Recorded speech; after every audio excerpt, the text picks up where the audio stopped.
Food business అంటేనే కల్తీకి మారుపేరు. కల్తీ నెయ్యి, కల్తీ నూనె, పాడైపోయిన కూరగాయలు, పనికిరాని మసాలాలు, ఇలా రెస్టారెంట్లు చేయని దరిద్రం అంటూ లేదు. ఇప్పుడు లేటెస్ట్ గా మరో షాకింగ్ మోసం అయితే వెలుగులోకి వచ్చింది. చికెన్ మాంసం అని చెప్పి గబ్బిల మాంసం అమ్మిస్తున్నారు ఇద్దరు ప్రబుద్ధులు. తమిళనాడులో ఈ ఘటన వెలుగు చూసింది.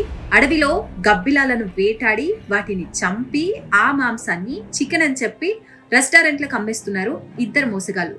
సేలం జిల్లా ఓమలూరులోని డానిష్ పేట సమీపంలో గబ్బిలాలను వేటాడుతున్న కమల్, సెల్వం అనే ఇద్దరు వ్యక్తులను పోలీసులు అరెస్ట్ చేశారు. తొప్పూరు అటవీ ప్రాంతంలో తుపాకీ కాల్పుల శబ్దాలు వినిపించడంతో అలర్ట్ అయిన పోలీసులు అడవిలో గాలించగా ఈ ఇద్దరు దొంగలు పట్టుబట్టారు. ఫారెస్ట్ రేంజ్ ఆఫీసర్ విమల్ వీరిని అరెస్ట్ చేశారు. చికెన్ పేరు చెప్పి గబ్బిలం మాంసాన్ని విక్రయిస్తున్న ఈ ఇద్దరిని ప్రస్తుతం పోలీసులు విచారిస్తున్నారు. స్థానికంగా ఉన్న చాలా రెస్టారెంట్లకు వీళ్ళు ఇదే గబ్బిలం మాంసాన్ని చికెన్ పేరుతో అమ్మేశారట. ఈ భాగోతం వెలుగులోకి రావడంతో స్థానికులు కంగారు పడుతున్నారు.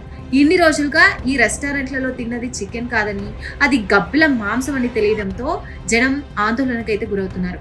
గబ్బిలం వల్ల గతంలో ఎన్నో కొత్త రకాల వైరస్లు వ్యాప్తైన విషయం మనకందరికీ తెలిసిందే. ప్రపంచాన్ని వణికించిన కరోనా వైరస్ కూడా పుట్టింది గబ్బిలంలోనే.